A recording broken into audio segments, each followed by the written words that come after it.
Hey everybody, welcome back to my channel. In today's video, join me in the kitchen. We are going to be putting together this spicy, thick, and rich Bunjal chicken recipe. Whenever you say that you're going to Bunjal or Bunjay something, it basically means you're going to fry it down in all of the spices. You're going to let those spices sear onto the meat, and we do not cook this with gravy. You cook this nice and dry, and usually you would eat it as cutters. Usually when people drink at like parties or events, they will eat snacks like this.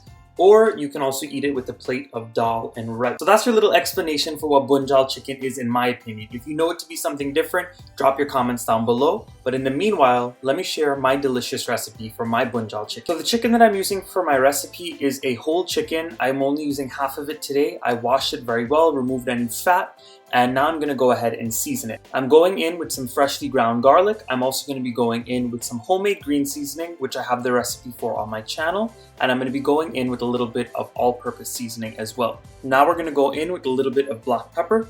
And at this point, we're going to go ahead and stir everything up, and we are ready to cook our Bunjay chicken or our chicken curry. Now that our chicken is seasoned, I'm going to go ahead and add some oil into my heavy bottom skillet. Once you get that oil in, you're going to go in with some geera or some cumin seeds, and you're going to let those fry up till they're nice and dark brown. So while that geera is browning up, I'm going to go ahead and work on my curry paste or the spice mixture. Whenever I'm making any type of Bunjal meat or anything like that, and I'm not making it with a gravy, I tend to make it a little bit darker than I would my normal curry, just so this way the spices really cling to it a little better. So I'm going in with my curry powder, going in with some masala, going to go in with some roasted ground cumin or geera. I'm also going to be going in with my freshly ground garlic, and I like to go in with some green seasoning. Now, green seasoning is not a traditional Guyanese ingredient. It's something that I like to cook with, and it's also something a lot of Guyanese people are cooking with now in their kitchen. I'm also going to be going in with lots of chopped hot pepper. If you want to grind it, you can. I'm going to go in with some water here, and I'm going to mix it up very well until everything is combined. So my geera or my cumin seeds have browned up very well, and my heat is still on that medium to medium high heat. I'm going to go ahead and add in my curry paste at this point. And this process right here is what you call chunke. When you have any hot oil and you're adding spices to it to fry up, that is what you call chunke, that little sizzle that you hear. And this step right here is vital to the curry. I say that because when you let it hit that hot oil, you start to awaken all the spices and you release all of their natural oils and their flavors. I'm going to cook this down for about 5 to 6 minutes until it starts to catch at the bottom and until it cooks out that raw curry taste. Now, if you find that the curry paste is drying up too quick or it might start to burn, you can go ahead and add in a little bit of water just to bring up any of the stuff at the bottom of the pan. Now, this next part is optional, but I'm adding in just about a teaspoon of tomato paste. Again, it's optional, but I really like the flavor that it gives, and it's going to give a nice deepness to that Bunjal chicken.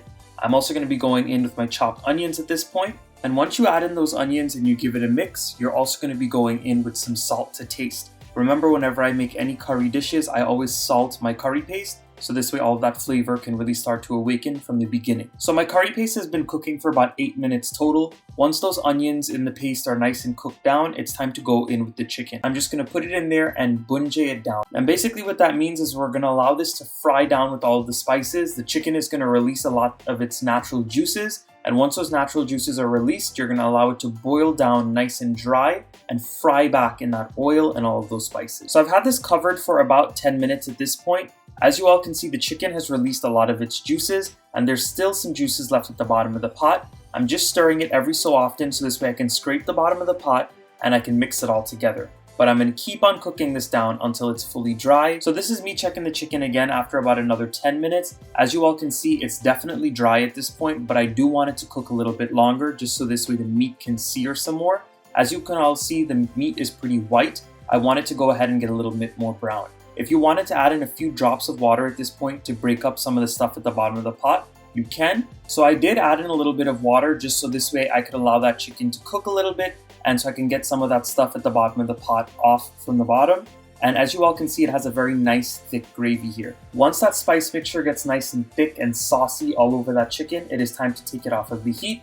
I'm going to top it off with some freshly chopped scallions, slightly stir that in, and at this point you can taste it for salt, any seasonings you might want to add or adjust. As you all can see, my Bunjal chicken has such a beautiful color. It's nice and dark, it's spicy. Those spices and the curry paste are clinging to the meat, and the meat has browned very nice within all of the spices as well. If you all enjoyed this video today, please go ahead and give it a nice big thumbs up. Please subscribe to my channel if you're not subscribed yet, and go ahead and drop your comments down below. What is your favorite way to eat your Bunjal chicken? I'm on my way to go eat this with some dal and rice, and I'll see you guys again in my next video.